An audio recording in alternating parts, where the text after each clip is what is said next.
Welcome to the Weekly Focus English.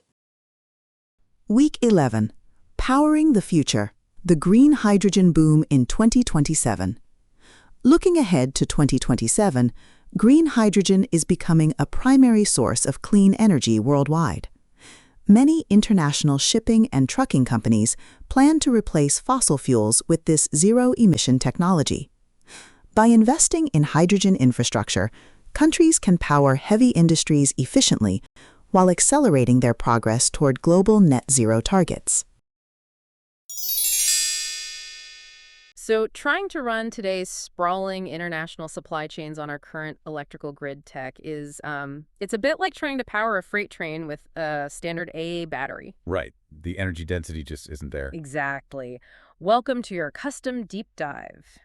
Today, our mission is to unpack a highly focused brief. It's called Powering the Future, the Green Hydrogen Boom in 2027, to really understand this imminent shift in how the world powers its biggest machines.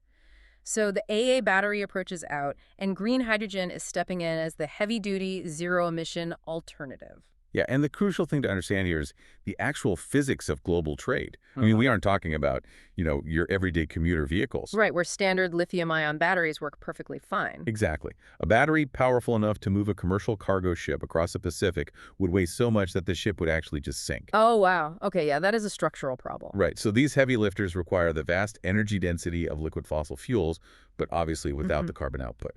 And that is exactly where hydrogen comes in. Okay, let's unpack this. Because for anyone tracking this space, hydrogen isn't exactly a new buzzword, Right, it's been around for a while. Yeah, but this brief specifically highlights green hydrogen. I mean, we aren't just stripping hydrogen from natural gas anymore, which obviously leaves a pretty massive carbon footprint. Well, no, they are using renewable energy, so wind, solar, hydro, all to power electrolysis. Yeah. Which literally just splits water molecules into oxygen and hydrogen. So the resulting fuel is entirely clean from production all the way to combustion. Totally clean. And international shipping and trucking companies are actually actively planning to replace their fossil fuel fleets with this specific zero-emission technology by 2027. Wait, I'm stuck on the logistics here. Because committing to zero-emission tech by 2027 sounds great on paper, but you need the physical network. Exactly. It sounds like manufacturing millions of smartphones before anyone has bothered to build a single cell tower. I mean, you can't just pull an international cargo ship into a standard port and pump it full of highly volatile pressurized gas. No, definitely not. So are these companies really willing to strand their global fleets while they wait for complex pipelines and specialized cryogenic storage facilities to be built? That is the absolute bottleneck right there. But the boom happening in 2027 isn't occurring in a vacuum. Okay. Countries are simultaneously pouring just unprecedented investments into the underlying infrastructure.